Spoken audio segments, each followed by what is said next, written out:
suscríbete a nuestro canal de YouTube.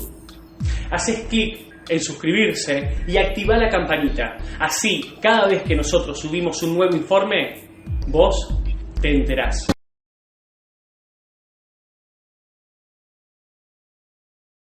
Lo que vas a ver a continuación, quizás vos pienses que no es interesante, que no es importante, pero ¿sabés qué? Sí es importante y sobre todo es preocupante. Lo que le pasa al juez Pedicone, mañana te puede pasar a vos, o a ella, o a él, o a mí. Porque lo que le está pasando a este juez es lo que le pasa a cualquier argentino que intente, que tenga la osadía de enfrentarse al corrupto poder político. Como dijo el mismo juez Pedicone, es fácil fallar a favor del gobierno, lo difícil es fallar en contra. El 6 de septiembre del año 2020, el ex juez de impugnación Enrique Pedicone acusó al juez de la Corte Suprema de Tucumán, Daniel Leiva, por tráfico de influencias, coacción y violación a los deberes de funcionario público. Según la denuncia, el juez grabó 2 charlas que tuvo el 28 de julio pasado. La primera lo habría hecho desde su propio despacho en un primer contacto y luego en un bar de la capital tucumana. Posteriormente, ambas grabaciones fueron puestas a disposición de la Fiscalía de Delitos Complejos. Leiva le pidió al camarista que regulara la intensidad del manejo de un expediente de una causa contra Ricardo Bussi, líder del bloque de Fuerza Republicana en la legislatura local. Lo que le pidió fue que no lo condene, pero que tampoco lo absuelva, es decir, lo mantenga como rehén de la justicia. Lo cierto es que en Tucumán hay una colonización de la política respecto al Poder Judicial. De los 5 integrantes que tiene hoy la Corte Suprema de Justicia de esa provincia, o los nombró Alperovich o los nombró el gobernador actual, Mansur. Vamos a escuchar ahora la primera grabación. Necesito justamente hablar un minutito con vos antes de las 10. ¿Antes de la audiencia? ¿Por la audiencia? Unas 10, antes de las 10 necesito hablar un ratito, un segundo de pasada con vos. Bueno, ¿querés que no? Yo querés que nos encontremos, a ver, yo no estoy ahora en mi oficina, puedo estar en 10 minutos o por ahí por la zona, en el estribo nomás, como para que charlemos 2 minutos. Bueno, sí, por supuesto, Dani. ¿Cómo te queda más cómoda vos? Que yo soy el que está corobando. ¿Sabes qué pasa, Dani? Que la audiencia, tenemos prensa, tenemos lío hoy. Pero nos juntémonos como que nos juntamos en cualquier lado. A veces decime, Corrientes y Junín hay un bar que se llama Ojana. ¿Querés que nos juntemos ahí? Sí, Corrientes y Junín, sí. Ahí voy, perfecto. ¿Ah? Escúchame, ¿a qué hora nos juntamos? Vos decime. Y nos juntemos a las 9. A las 9 estoy ahí yo. Dale. 2 minutitos. Dale, meta. Chao, querido, chao. En un encuentro con Leiva en un bar, Leiva le da un teléfono para que llame al gobernador Mansur o al vicegobernador Yaldo, si tenía alguna duda respecto a las órdenes que éste le estaba dando en cuanto a mantener a Bussi asustado. Yaldo busca constantemente influenciar a los jueces de esa provincia y cuando fallan en contra, los presiona y amenaza. A Leiva lo salvaron archivando todas sus causas, pero al juez Pedicone le están acelerando el proceso. Ahora escucha atentamente la segunda grabación.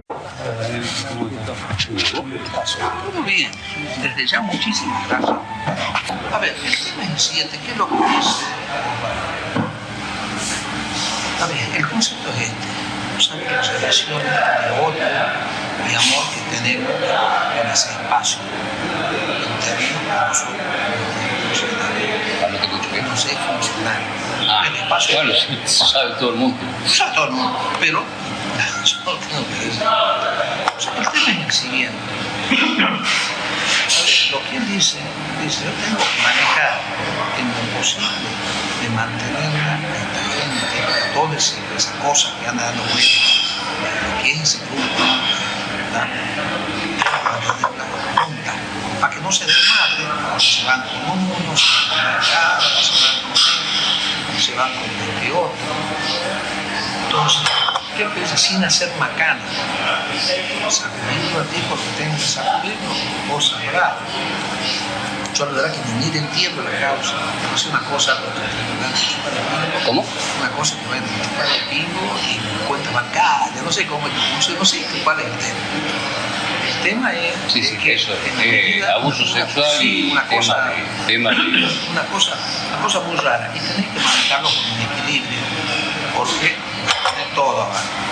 Entonces, de no llegar al punto de generar una situación tipo esta pueda pedir un traje de la cama, porque ahí se nos va el quilombo.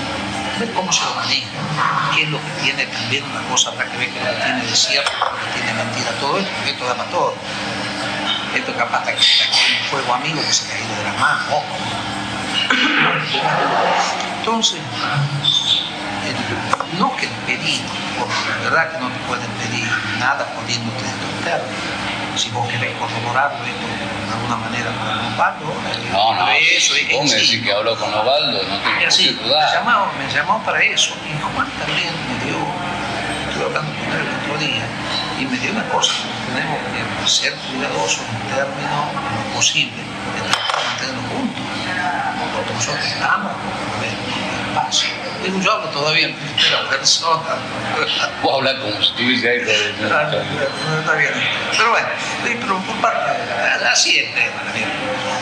El tema es de que hay un interés en que no se llegue al punto de que generemos algún elemento que habilite el tipo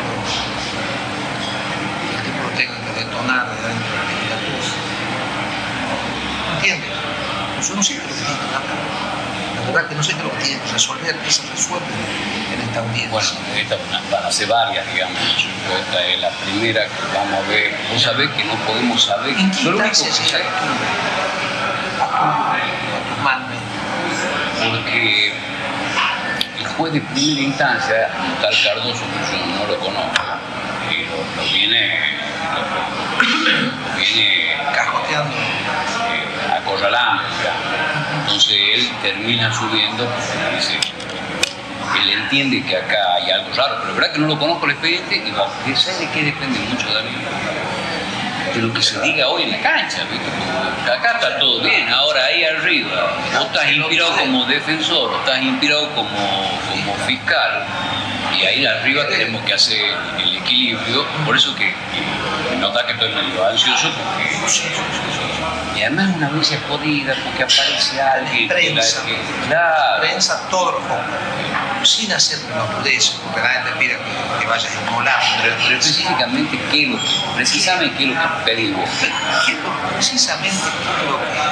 El tema es que no lleguemos a Osvaldo. Que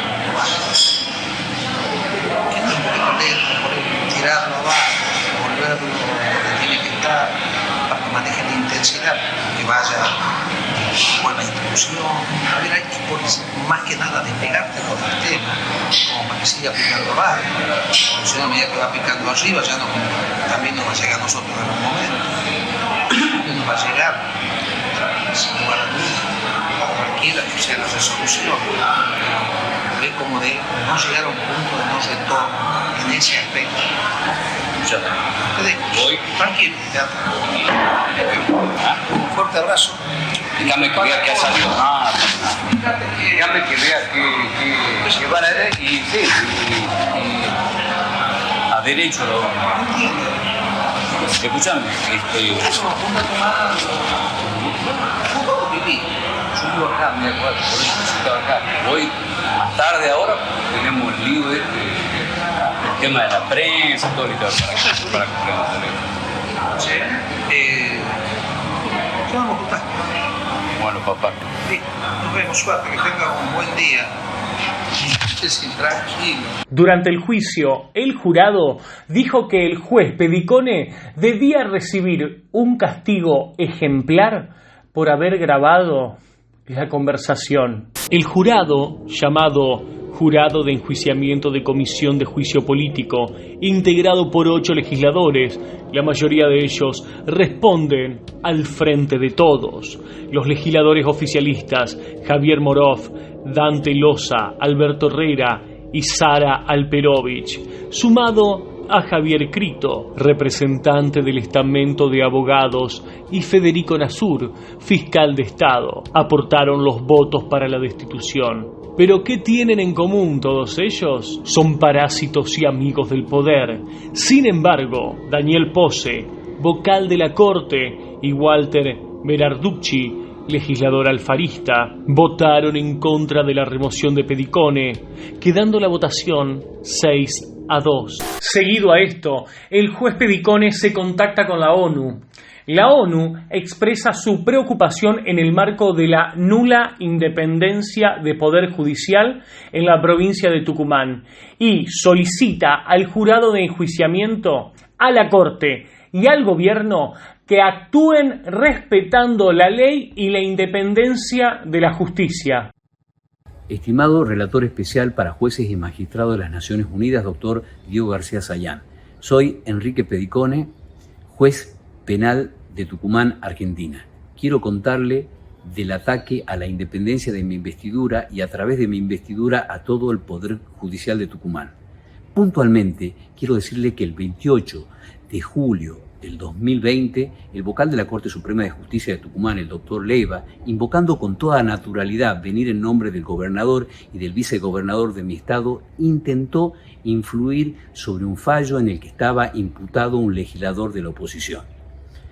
No era esta la primera, sino la tercera vez que trataba de condicionar un voto o una sentencia mía, por lo que decidí grabarlo e hice la denuncia. Esto generó, por un lado, que el poder político me iniciara 7 juicios políticos y que estoy ahora a las puertas de la destitución.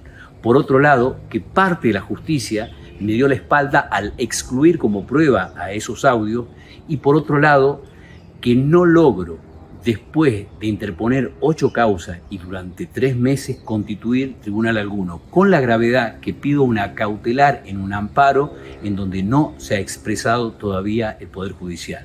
Como comprenderá, esto nos llena de angustia y de temor, no tan solo a mí, sino a toda mi familia, a mis amigos y a mis vecinos. No estamos solos, porque hay personalidades de trascendencia internacional, como Alberto Binder, que manifestaron públicamente sobre este caso, a tal punto que dijo que había que averiguar si esos audios eran o no eran auténticos, porque no hacerlos significaba poner en jaque a la víctima, que es la división de poderes, y a toda la sociedad de Tucumán. Lo mismo hizo, con otras palabras, la representante de Transparencia Internacional como Delia Ferreira Rubio, entre otras personalidades. Es por eso que le digo que nunca fue, ni es, ni será mi intención conspirar contra gobierno alguno. Por el contrario, lo que quiero es seguir con mi vocación de ser un juez imparcial e independiente. Por eso le pido que tome mi caso, porque he sabido a lo largo de la historia que solamente las instancias internacionales son aquellas que ponen coto o freno a las desmesuras, a las arbitrariedades, a las venganzas y a los odios. Le pido que tome mi caso y que se expida lo más prontamente al respecto. Gracias por escucharme. Muchas gracias. Diego García Sayán, relator especial de la ONU para la independencia de los magistrados y abogados, expresó en el comunicado enviado el 24 de febrero al ministro de Exteriores de la Nación, Felipe Solá: quisiera llamar la atención urgente de su gobierno sobre la información que he recibido en relación con el proceso de destitución del juez Pedicone, que se alega fue iniciado por no resolver diversos casos de acuerdo a las instrucciones recibidas por un alto funcionario de la Corte Suprema, y añade: sin perjuicio de la veracidad de las alegaciones recibidas, quisiera expresar mi profunda preocupación por la expulsión de Pedicone, supuestamente por no resolver diversos asuntos de conformidad con las presiones e intromisiones del vocal de la Corte, y por denunciar dichas interferencias en el ejercicio de su actividad jurisdiccional. Aunque parezca una locura, Como consecuencia de esto, la justicia de Tucumán abrió 7 causas contra el juez Pedicone. Solo 2 estaban vinculadas al conflicto con el vocal de la corte, Daniel Leiva. Mi destitución termina confirmando que parte del poder político protege a este vocal. Siempre supe que tenía altísimas probabilidades de ser destituido, dijo el camarista, quien consideró que solo podría mantener su cargo a cambio de una sumisión total, absoluta e incondicional. Esto es lo que pasa en Tucumán, se lamentó. Mientras tanto, Yaldo continúa afirmando que la justicia es independiente, cuando hay organizaciones internacionales que aseguran otra cosa. El diputado nacional de Juntos por el Cambio, José Cano, solicitó la intervención del Poder Judicial. Basta del vamos por todo, escribía en su red social de Twitter. Durante la feria del año pasado, el juez se encontraba trabajando normalmente. Un hecho conocido de corrupción fue: la policía, acompañada por el juez Picón, se dirigieron hacia Punto y Banca, un lugar donde se juega billar y la gente apuesta. Allí se podía estar hasta las 0 horas. Cuando las personas se retiraban del lugar, la policía y el juez les confiscaron el auto y solo se los devolvían si les entregaban dinero o si compraban electrodomésticos y los donaban al hospital. Dichas personas solicitaron un habeas corpus que debía recaer sobre el juez Pedicone. La justicia, al darse cuenta de ello, ordena que la sala de audiencias del juez sea cerrada. Por ende, no le permitieron hacer la audiencia. Ante esto, el juez de igual manera hizo la audiencia, pero en el pasillo. En el Poder Judicial le acusan de que no tenía competencia para trabajar en ese momento, pero en verdad sí la tenía, porque no se había tomado la feria. Artículo 44 de la Constitución Federal dice que cualquier juez debe abocarse urgente ante un habeas corpus, estando o no de feria. En esto la Constitución es clara. Ahora, la justicia de Tucumán, que responde al poder, no. Un detalle importante: muchos se negaron a pagar la extorsión y fueron privados de su libertad hasta una semana después de ser arrestados. Y lo peor, pasadas las 48 horas de ser detenidos, no se presentaron los casos a ningún juez. ¡A ningún juez! Alperovich, ex gobernador y actual senador de Tucumán acusado de abuso sexual, no tiene ninguna causa abierta en la provincia. El año pasado, Paola Tacacho fue asesinada por Mauricio Parada Parejas, un ex alumno. La joven profesora había realizado 13 denuncias contra su ex alumno, quien la acosó y amenazó durante años, hasta que un día la mató. ¿Quién estuvo a cargo del juicio de Mauricio Paradas y responsable de varias denuncias? El juez Pisa. La sociedad lo responsabilizó por no haber actuado antes e intentaron iniciar un juicio político, motivo por el cual Pisa presenta su renuncia. No solo para evitar el juicio, sino también para cobrar la jubilación. Nada ocurrió. El poder de turno lo protegió. ¿Quién es Pisa? Casualmente, el mismo juez que le rechaza las pruebas al juez Pedicone. Todo encaja perfecto.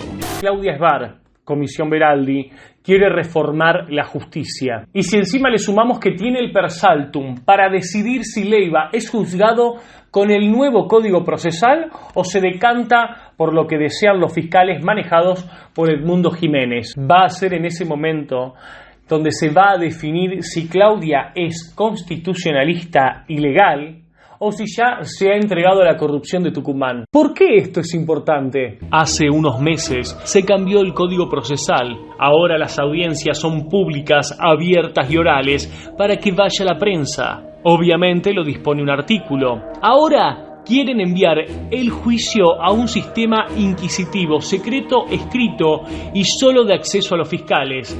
En Tucumán, los personajes son nefastos y la mayoría responden al poder político, como por ejemplo al ministro fiscal que se llama Edmundo Jiménez. Él era secretario personal de Alperovich. Este personaje resulta ser el que mueve todos los hilos y arma las causas. Por ejemplo, hay un dirigente político opositor, Oscar López, le armaron una causa por enriquecimiento ilícito. Este presentó un habeas corpus y su causa estuvo 2 años escondida. Bueno, luego de toda esta introducción para entender este caso, este grave caso en la justicia de Tucumán, me acompaña el doctor Arnaldo Ahumada. Él es el abogado del juez Pedicone. ¿Cómo le va, doctor? Muy bien, muy bien. Muchas gracias por preocuparse por este caso.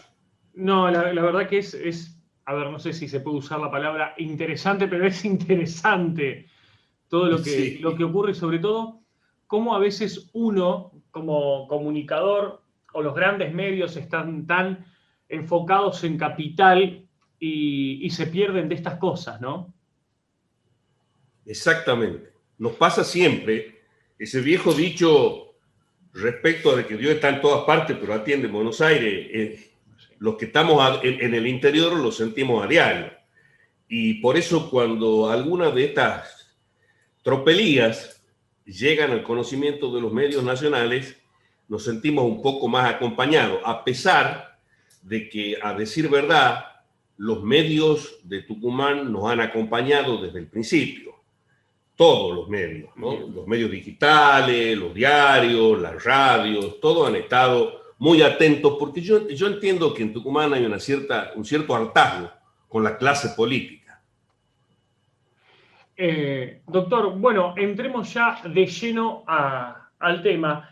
Primero, yo quería hacerle la consulta, se lo pregunté previo a que comience la entrevista.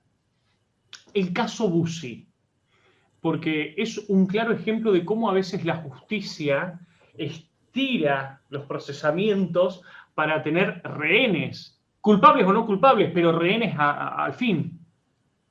Bueno, este fue uno de los disparadores, sí, si no el disparador del tema Pedicone. ¿Por qué? Porque lo que el vocal de la Corte Leiva le va a pedir al juez Pedicone, el día que el juez Pedicone tenía una audiencia por la causa Bussi, es que trate de que la causa no, le dice así, hay que hacerla picar bajito. O sea, tenerlo entretenido a Bussi la mayor cantidad del tiempo posible con esta causa, porque le dice él, esto es funcional al grupo político nuestro, al gobernador y al vicegobernador. Y se presenta, como ustedes lo han escuchado en los audios, diciéndole, ¿querés hablar con el gobernador? ¿Querés hablar con el vicegobernador? Porque de esto se trataba. Esta cuestión de Bussi, inclusive lo citamos con la doctora Batti, con mi socia, en el momento de los alegatos, porque nosotros dijimos que se habían juntado, en este caso, la vida de 2 personas que fueron dignas. Una, la víctima, la presunta víctima de Bussi, sí, que decidió poner el alma y jugar su dignidad en hacerse respetar como mujer.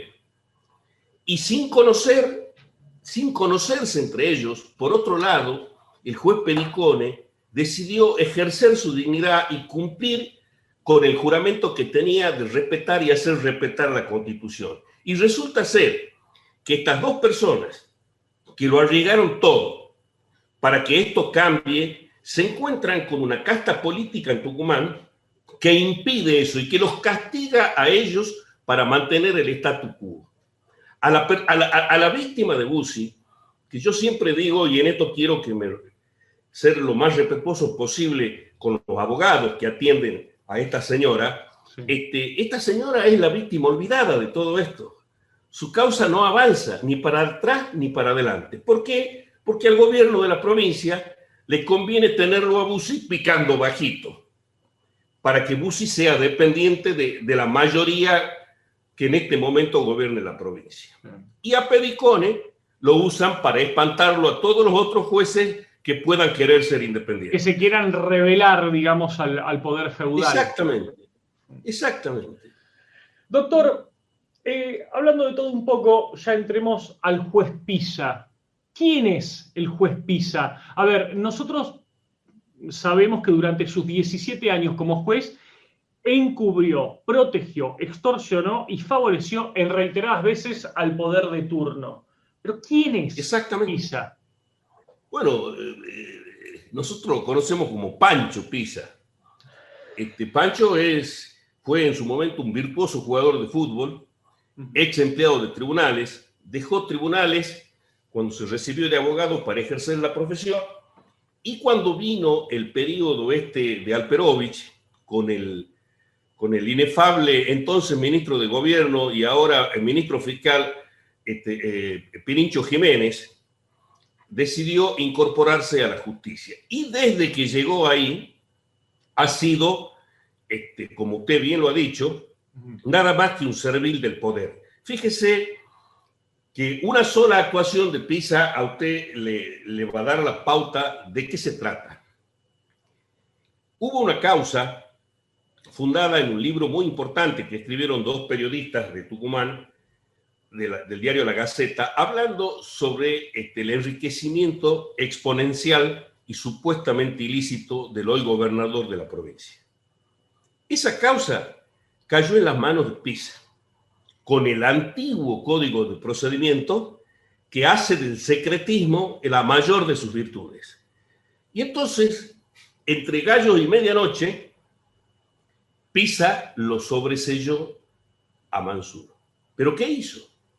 A la sentencia de sobreseimiento, obviamente en connivencia con Mansur y con sus abogados, que no sé quiénes fueron, la tuvieron frenada 6 o 7 meses para que no causara escándalo. Por ahí, cerca de una feria, salió la sentencia para que nadie pudiera decir nada. Este es Pisa en pocas palabras.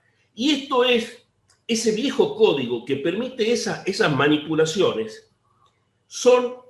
Es lo que quería Leiva con su causa, que la denuncia de Pedicone se tramite por el código viejo. Porque entonces, ¿y qué hizo Pedicone?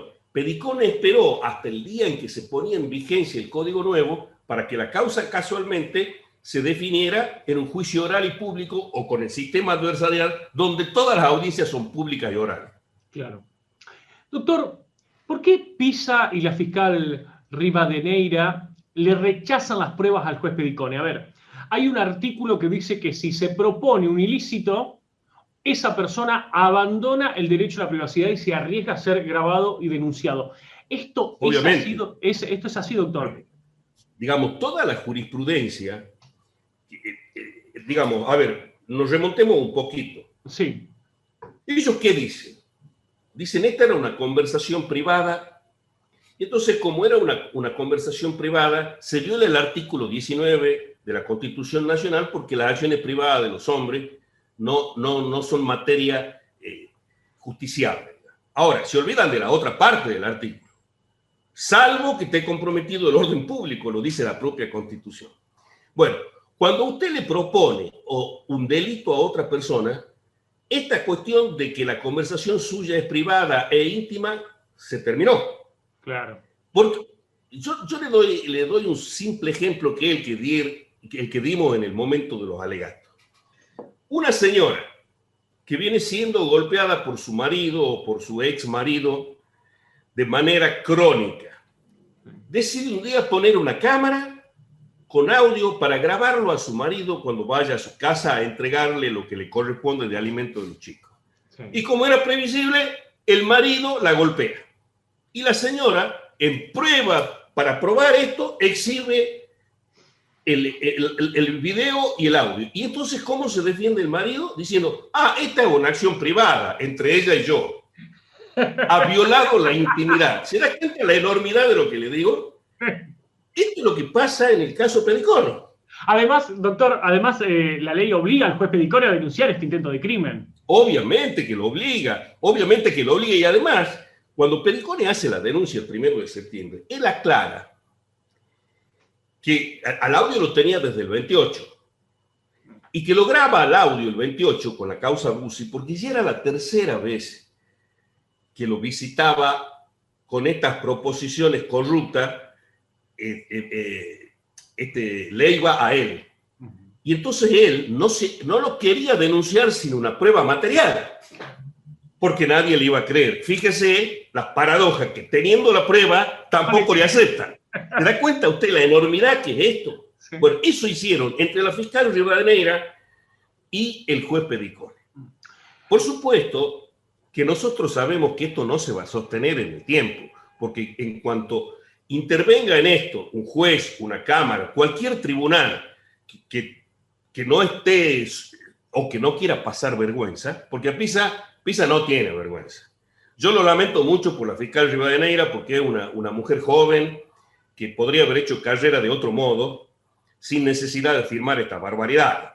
Porque fíjese que nosotros le decimos cuando apelamos que esta fiscal, para decir que los audios son editados, debió haber concurrido a la ciencia infusa. Porque ¿cómo hace usted para decir que algo está editado si no lo escuchó? Claro. ¿Se da cuenta? Bueno, ni David Copperfield podría hacer esto, pero ella lo hace.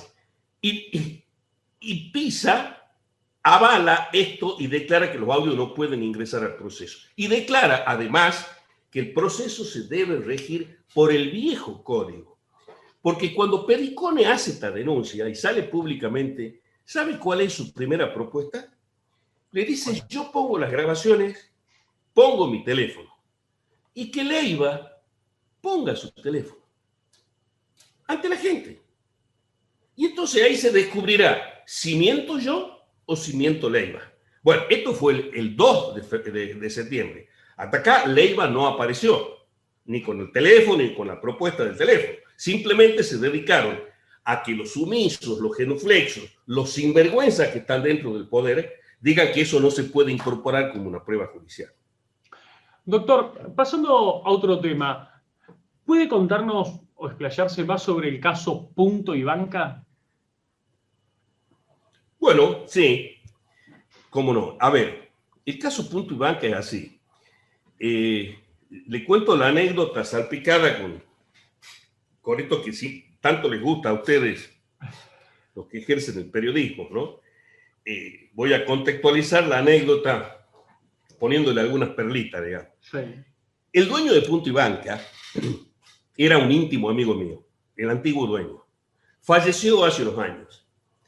Aparte, ese amigo mío ha sido un gran deportista tucumano, reconocido por todos. Tuvo 2 hijos, pero en la actualidad queda un solo hijo, que es Eduardo Marte, el único dueño de Punto y Banca. Tucumán, en la época de las restricciones duras, por allá por el mes de julio, estaban autorizados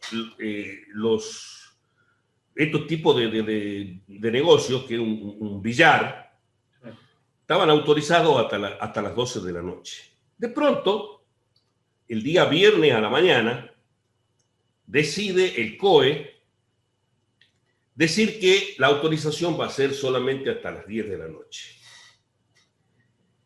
A las 10:02, o a las 9:58, lo mismo da para el caso.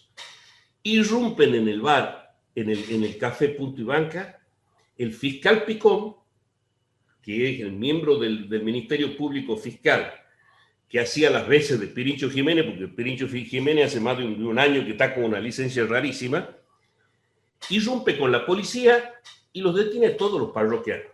Resulta que la actividad, yo no sé si usted alguna vez jugó al billar, pero ya se había terminado lo que se llama la partida, ya estaban todas las mesas desocupadas y los parroquianos estaban terminando de tomar su copa, de tomar su café, de comer su sándwich. Ya no había actividad. Pero bueno, lo cierto es que la puerta estaba abierta. Entraron estos señores, clausuraron el billar y detuvieron a los 11 parroquianos, perdón, 7 parroquianos y 4 empleados que estaban ahí. Pero acá viene la nota de color. Entran los parroquianos, Picón les pregunta, ¿quién está con auto? Y 4 de los 7, estos dicen yo, bueno, traiga la llave. Les agarran la llave y les secuestran los autos. ¿Me está escuchando usted? Los autos tenían nada que ver con la partida de snooker ni de billar. Bueno, en ese momento no estaba Martí, llega después. Y me llama esa noche. Ya era madrugada del sábado. Le digo, bueno, mañana nos encargamos, porque él estaba realmente muy preocupado por su clientela y por sus empleados. Claro. y porque le levanten la clausura. Hacía escasamente 5 días que se había reabierto al público local. Llevaba 4 meses parado pagando los sueldos, nunca tuvo ayuda de nada. Entonces quería trabajar. El sábado a la mañana conseguimos la libertad de los previo pago por los que le habían secuestrado los autos, previo pago de una suma de 10.000 pesos a cada uno para que le entreguen los autos. Entonces, cuando me dice, mira, yo mañana domingo no voy a trabajar, pero el lunes quiero abrir. Entonces yo el lunes llamo al Ministerio Fiscal, no logro hablar con este señor Picón, sino que hablo con el secretario del ministerio, que es el doctor Tomás Robert.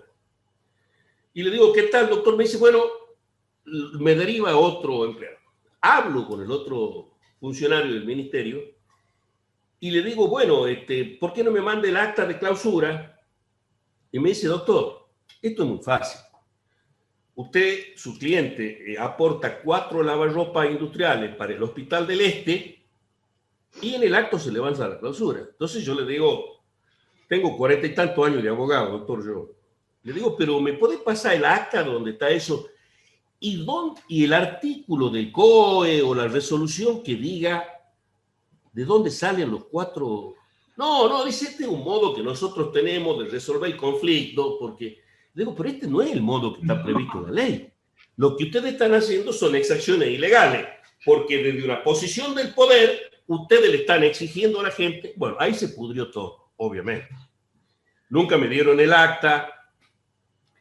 Como consecuencia de eso, cuando se revela Eduardo Martí contra el fiscal Picón y todos sus patoteros,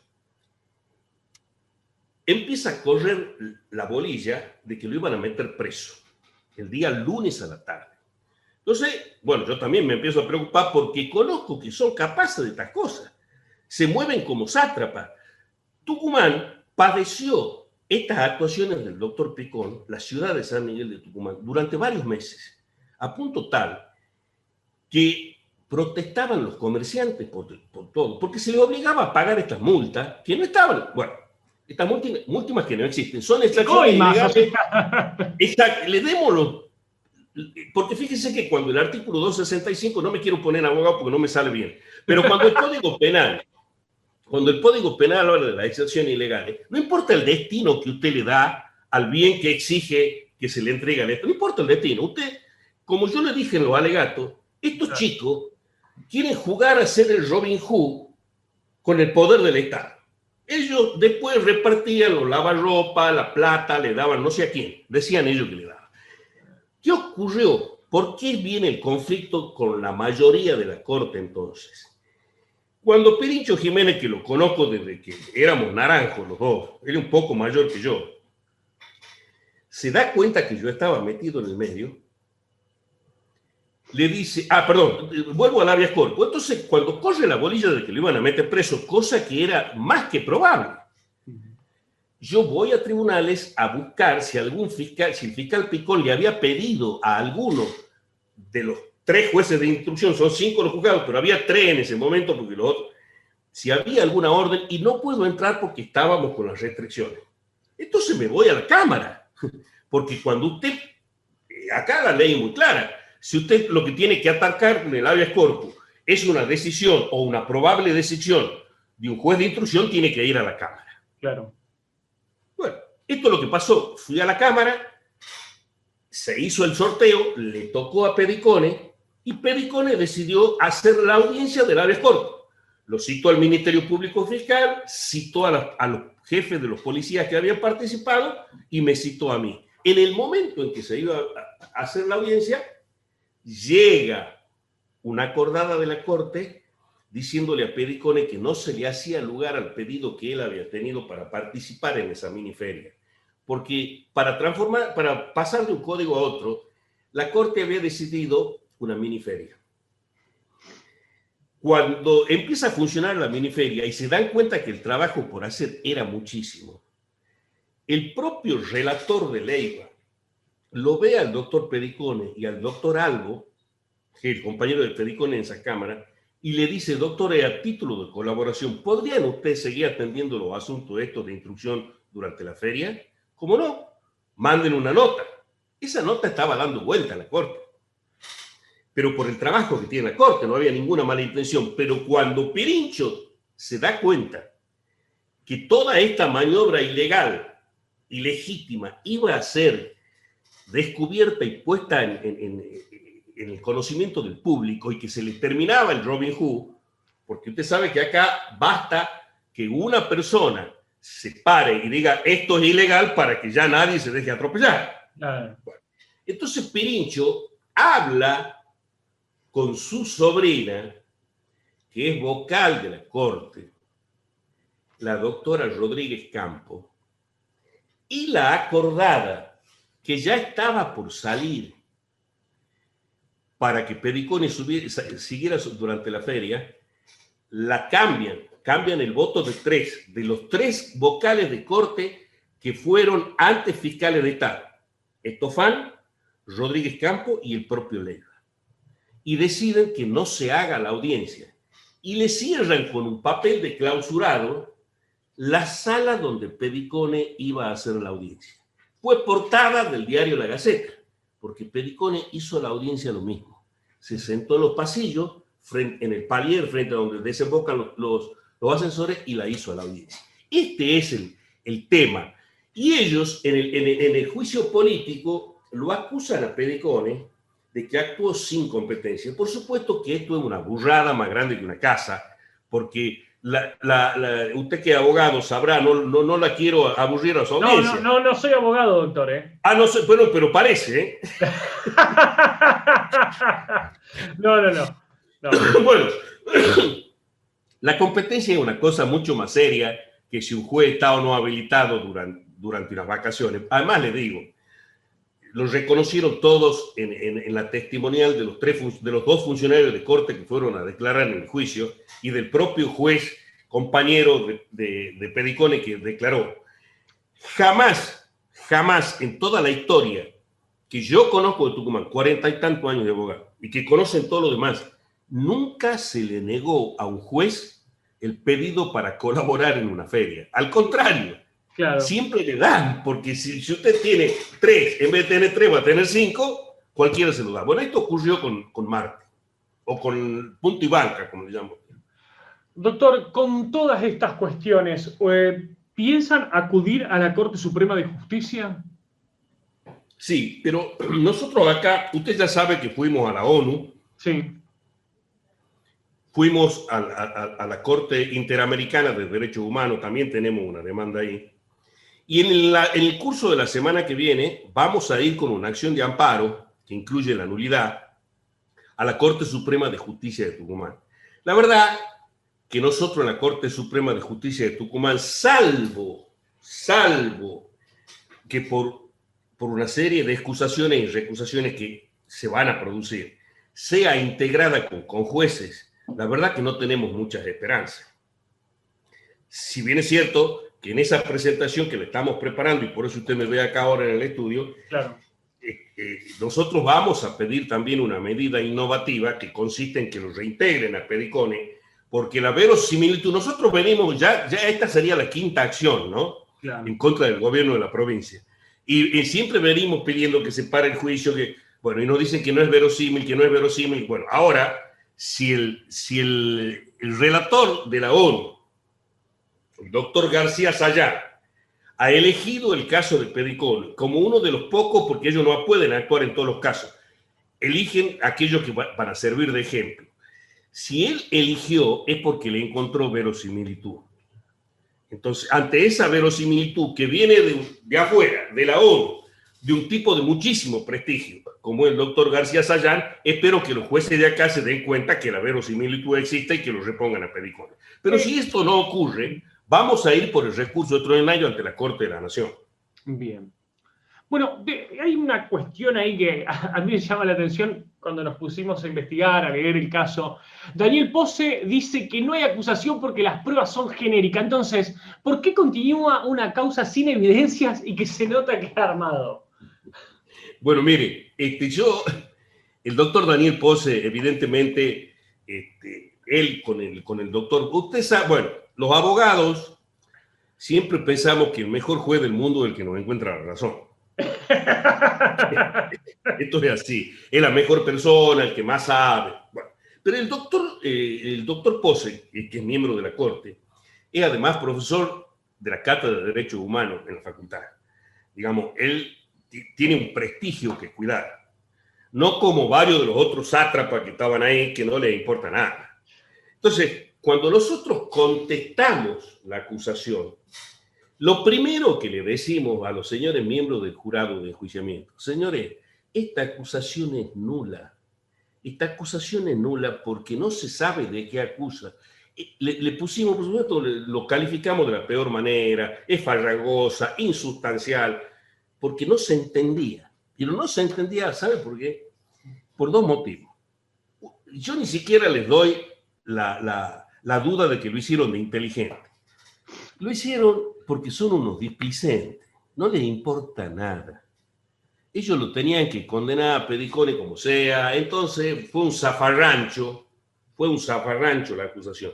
Claro, cuando un juez, pero otra cosa que le marca Pose y también le marca Berarducci, es que la acusación no aportó ninguna prueba al juicio.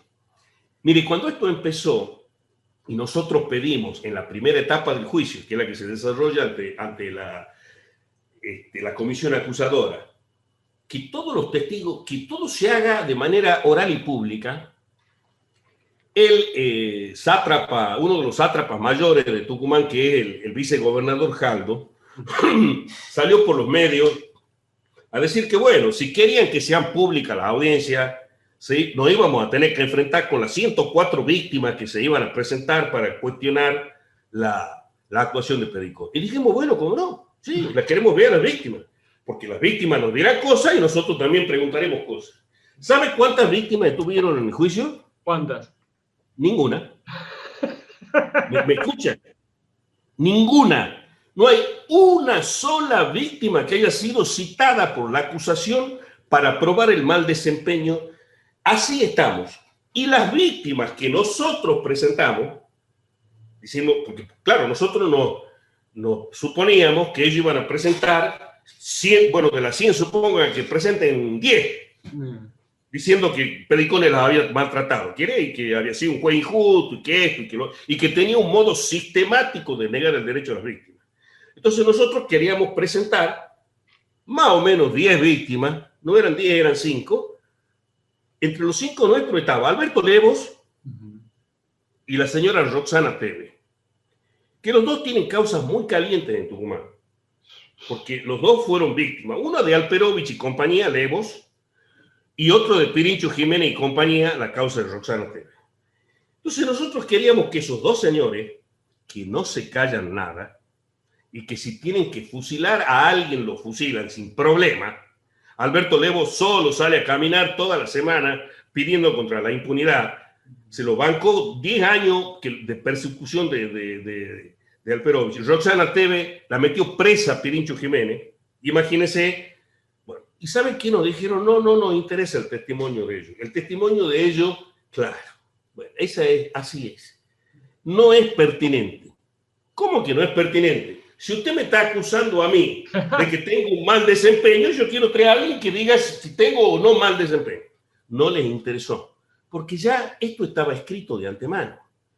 Y el fiscal de Estado Nasur, que actuó como vicepresidente del jury, y que realmente era un muchacho por el que yo tenía cierto respeto profesional e intelectual, se me vino a los pies. Si usted lo leyera al voto de Nasur, parece que tuvo en otro juicio. Es como le dicen los otros 2 votos. Si no ha traído un testigo que diga que Pedicone lo maltrató, ¿cómo lo podemos condenar por el maltrato sistemático? Sistemático. No es que en una audiencia. Y las pocas que se aportaron, que la aportamos nosotros, se ve que Pedicone la trata a las víctimas. Yo le decía a veces, yo no lo hubiera hecho así, pero bueno. Usted me quería preguntar otra cosa, perdón. Claro, no, hay algo a mí que no me llama la atención un carajo, pero quiero escuchar su opinión. Leiva se recibió con un promedio que no supera los 4 al recibirse de abogado. Chirola. 3 y Chirola. 3 y Chirola. De Bueno, 53. 4 como abogado. ¿Cómo, perdón, no la expresión, doctor, cómo carajo es juez? Bueno, yo me pregunto lo mismo. ¿Cómo carajo es juez? Pero además, mire, pero no solamente que sea juez. Él fue, antes de ser juez, inmediatamente anterior, fue fiscal de Estado. El fiscal de Estado, el que tiene a su cargo todos los juicios donde la provincia es actora o la provincia es demandada. O sea, temas eminentemente administrativos. Leiva tiene 3 aplazos en derecho administrativo. 3, no 1, 3. Uno de ellos con 0. Entonces, ¿cómo pudo haber sido fiscal de Estado? Y ahora lo elevan a la Corte. Cuando fue propuesto para la Corte, esta historia del 3 y Chirola salió en los medios. Porque ya estamos hartos los tucumanos de que nos maltraten de esta manera. ¿Y qué pasó? Usted sabe que la época para, a pesar de que nunca se deja de aprender, la época para aprender las nociones generales es la época de la universidad, de la facultad. Después usted irá profundizando en algunos temas, hará una maestría, un doctorado sobre temas puntuales, pero de verla la cosa íntegra es la facultad. Bueno, si usted llega con esta triste historia universitaria a ser vocal de la Corte, ¿qué puede hacer ahí? Si usted no sabe hacer una sentencia. Además, él nunca estuvo en la justicia. Para él es todo inglés. ¿Me entiende? O sánscrito, no sé. Entonces, ¿qué hizo Leiva? Se dedicó a esto que hizo con Pedicone. A ser el comisario político de la casta gobernante Tucumán en la Corte. Apretando jueces, removiendo empleados. Esa es su función. Porque no puede hacer otra cosa. Yo diría, pobrecito. Y los otros días me corrigieron mis colegas y me dijeron, pobrecito de nosotros los ciudadanos tucumanos, que en vez, ¿por qué no le han dado la jefatura de policía de última? Claro, ¿por qué no le dan la jefatura de policía? ¿Por qué no tienen que agredir a los tucumanos con Leiva a la Corte? ¿Qué necesidad? Doctor, para ir cerrando, recuerdo una frase del querido doctor Fait, que alguna vez cuando le preguntaron por las leyes de la República Argentina, dijo, en Argentina lamentablemente las leyes se transformaron en un triste listado de sugerencias. Y con esto quiero cerrar. Doctor, ¿será justicia? Va a ser justicia, sí. Y por supuesto que en todo este tiempo que estamos con Pedicone compartiendo, como nosotros decimos, vamos perdiendo el partido 17-0. Recién hemos metido un golcito. Son como estos partidos de potrero, los partidos que jugábamos en la calle. Íbamos 17-0, metemos un golcito que es el de la ONU. Entonces, ante cada traspié, ya sea en la justicia, ya sea en la Comisión de Juicio Político, ya en el jurado de enjuiciamiento, un poco que Pedicone se preocupaba. Entonces, yo le decía, pero le decía con convencimiento, y aquí quiero contestarle su pregunta concretamente. Son tan enormes las aberraciones que han hecho, que esto alguien lo tiene que dar vuelta. Mire, hay un caso muy parecido al de Pedicone, que es el del doctor Mendaña, de Río Negro, que fue fiscal y Sovich le aplicó el sistema Mansur a Mendaña cuando estaba... Bueno, este señor Mendaña, que lo contactamos para saber si podíamos usar su historia como antecedente, y que se portó muy bien, por supuesto, y se puso a disposición, es una enormidad lo de Mendaña. Tan es así que el propio Tribunal Superior de Río Negro lo repuso en el cargo y él dijo, no, ya no me interesa, denme los salarios caídos, la indemnización. Y lo interesante de ese caso es que el Tribunal de Justicia los condenó a todos los que habían actuado en el juicio político que dictaron esa sentencia, los condenó de manera privada a que paguen con su bolsillo. Esto es lo que nosotros queremos en el caso Pedicone. ¿Sabe qué le dijo Mendaña a Pedicone? ¿Qué le dijo? Mira, hermano, lo mío fue una injusticia, lo tuyo es un oprobio. No han dejado, discúlpame la expresión, no han dejado cagada por hacer. Todas. todas. Es el manual de lo que no se debe hacer. Es el poder de la impunidad, ¿no, doctor? Obviamente, sí. Eso porque es. a veces la gente dice, lo hacen de bruto, no, lo hacen de impunes. De impune. Porque ¿cómo puede, si le estamos diciendo, che, esta acusación es nula, hacela de nuevo, hermano, vení con los deberes, hacelo a los deberes. Trae el deber hecho para el lunes, querés, te doy todo el fin de semana, como hacían las maestras cuando nos corregían. Bueno, alumno Ahumada, vuelve el lunes mejore la letra. No le importa. ¿Cómo puede ser que quieran destituir a un juez y no hagan pruebas? No hicieron pruebas. Lo interesante de este caso, doctor, y esto ya va apuntado a todos nuestros amigos de Tucumán que seguramente nos están viendo, no solo de Tucumán, de todo el país, porque como bien usted lo decía, hay casos a lo largo y ancho de la República. Hoy es Pedicone, pero mañana puede ser cualquier hijo de vecino que no sea juez y que no tenga todas las herramientas y los conocimientos para defenderse. Esto es lo grave. Va a estar en el horno. Por eso, cuando la sociedad todo el tiempo está apuntando al sector político con justa razón, también tienen que apuntar. En el caso Pedicone se dan los dos casos, valga la redundancia. Uh-huh. Pedicone, que es un hombre que se puede defender, y se da el caso de la pobre chica esta supuestamente abusada por Bussi, que es una mujer que estaba buscando una ayuda social. Esta pobre mujer padece la injusticia del sistema. Levos, con su hija, padeció la injusticia del sistema. Le estuvieron más de una década planchada la causa.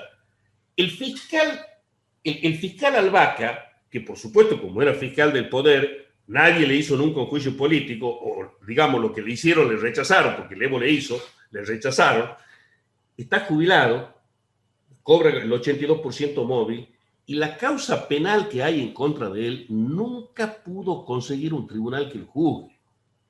A Pedicone lo corrieron en 15 días.